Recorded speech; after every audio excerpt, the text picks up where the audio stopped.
Hi, I'm Scott Jones, the editor of the 2016 Martian Migraine Press anthology Cthulhusattva, Tales of the Black Gnosis, and I'm joined here today by Steph Elrick, who is one of the authors in the anthology. Her story, Mother's Nature, comes early in the book. I think it's about the third or fourth story in, and it's this wonderful Clive Barker-esque tale of regeneration and enlightenment, finding yourself within within the horrors of the flesh, really, isn't it, Steph? You know, it's Totally. looking at the body from a new perspective. It's Lovecraftian in that we have a main character, your narrator, who is essentially. I'm not spoiling it at all by saying that she's got strange powers, and she meets someone who's able to help her along with those. So can you talk to us a little bit about Mother's Nature and your process of finding the story and how it came out of you? Yeah, well, it was a strange one because I've always loved writing, but for a long, long time I had a really big creative block with my fiction. Like I was writing all kinds of other things, but I had a big blockage. So this story kind of felt like a massive breakthrough, which was great because the character also has this massive breakthrough, and I started writing it at the end of last year, and I actually wrote the biggest chunk of it when I was on holiday in Marrakesh, and I was stuck in the airport in Marrakesh for like 6 hours because they told us we had to get there really early because the security was really, really crazy. So we got there really early, got through check-in in about 20 minutes, and then just had 6 hours to kill in the airport. So all of the kind of little bits and the threads of the story that I had all over the place, that's where it really took shape. Nice. And Marrakesh had been this like one of the best and worst holidays I've ever been to. We were stumbling around all these little tiny winding streets and coming up on these places where you just had chickens and animals like stuffed together and things literally running around with no heads, just bodies that would just been. So I guess in terms of the story, there was a lot of that like super animal feral like energy coming out, and also this central character who is kind of learning about her body and this dormant power that she has within her, and that it's been brought out by this strange mysterious stranger that comes to her in the beginning. And I don't want to give too much away, but And you're not. yeah, You're not by any means. The story has such it's got legs. There's a lot of things going on in it, so no, you're not giving anything away. And there's so much more that I'd love to write about it as well. That's the beautiful thing. Like, I think really it could be just the tip of the iceberg. That was the nice thing to realize after I'd finished it. Like, wow, this is only just like the kernel of her, like moving into her power, which was cool. But yeah, and then I wanted to put this, as well as all of that like messy, like kind of, that like visceral animal side of things and bodies and like blood and flesh and things. I wanted her to have this artistry to her as well, this finding ways to turn the gore and the other stuff into something beautiful and turning it into something creative. So that's where she discovers her powers and how it all works itself out. Yep, this is why you mentioned that, and that's really one of the reasons why your story jumped out at me for the anthology, because the whole theme of Cthulhusattva is finding enlightenment through horror. I think some of the best horror fiction has this transcendent quality, and it's almost a failure of the horror consumer's imagination to immediately go for the gross out, to go for the scare. Even popular populist writers like Stephen King. When you read, he has his potboilers, which are, well, that's another Stephen King novel, and yet then again sometimes he reaches that point where it transcends and it goes to much more interesting places. We're in the extremes of emotion, any emotion or feeling, we can find that sort of higher awareness. So why shouldn't that be the case with fear? It can be a real trigger to apprehending the world, which is in a real way, which is why I liked Mother's Nature so much, and your characters are great. Yeah, thank you. Well, there's Are love in it as well. There's real love because Yep. she finds like self-love, and she also like finds out about sexuality and this monstrous kind of character, which again, like me, ever since I was little, I've always been, oh, I was such a little goth, like totally in love with Bram Stoker's Dracula, who was like this shape-shifting, monstrous man who just wanted to be loved, which, I've always really been into that. Yeah, yeah. So yeah, I wanted it to be, because I remember explaining it to somebody. There was a day in Manchester when I'd had a really good writing day, and the sunset was like this kind of like deep, like pinky, but it was like puce. It was like quite a hot pink color, and I was like, "Oh, it's the perfect day for a Lovecraftian romance story," which is another, like, I do see it as a kind of romance story as well, Yeah. which is, Absolutely, absolutely. Not to say that it's all that. Of course, the third act is one, like I said, Clive Barker-esque. When I read it, I was like, your story could have fit in the books of blood without too much without too much shoehorning. It's wonderful. It's wonderful. Thanks. Really visceral stuff. So yeah, we're happy to have you in the book. Obviously, can you tell us about some of the other projects you were mentioning before we started recording? You were mentioning the Written on Skin project, the art project. Can you talk about that a little bit? Yeah, so written in skin. In skin. Sorry, my apologies. Yeah, actually in the In the skin. skin. Um, was a project me and my partner Lauren Fetterman did, and that was it 2014? 2014. 2013. So we met because he's a tattoo artist, and I first found him as an artist. We weren't seeing each other. We didn't know each other or anything, and we ended up becoming a couple. And Written in Skin was an art project that we devised where we got the poetry of strangers. So not just poetry, writing anything. It could have been a sentence or an essay, or some people did just send us essays. But how did you select those? If it was from random folks? Yeah, we just set up an online website and we just asked people to submit. And I was sending out. I write for a few magazines and blog sites, and I know quite a lot of people, so I was just sending out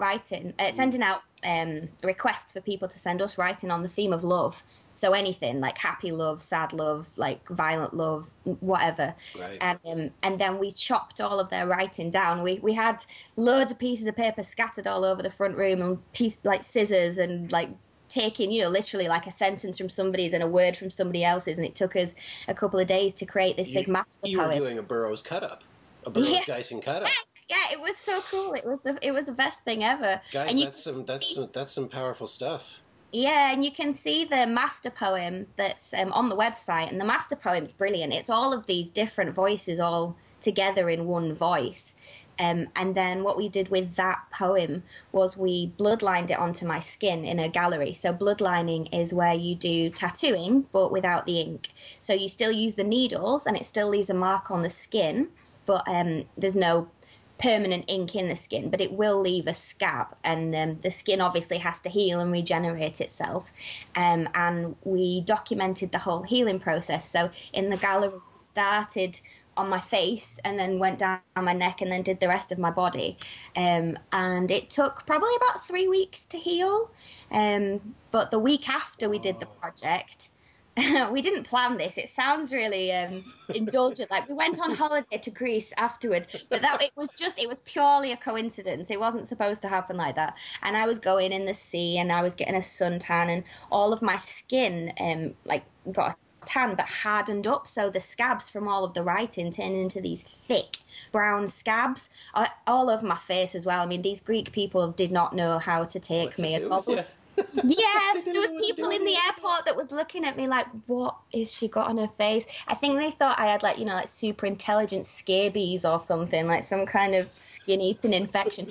But Yeah, so it was, yeah, and then we documented the healing process, and all of the pictures are on the website, so you can see when it was being done, and then a week after, and then a couple of weeks after that. And my skin, everybody was telling me at the time, you can't do this, like you're going to ruin your skin forever. But it's completely healed. You can't see anything. There's not a trace of it. So the whole Amazing.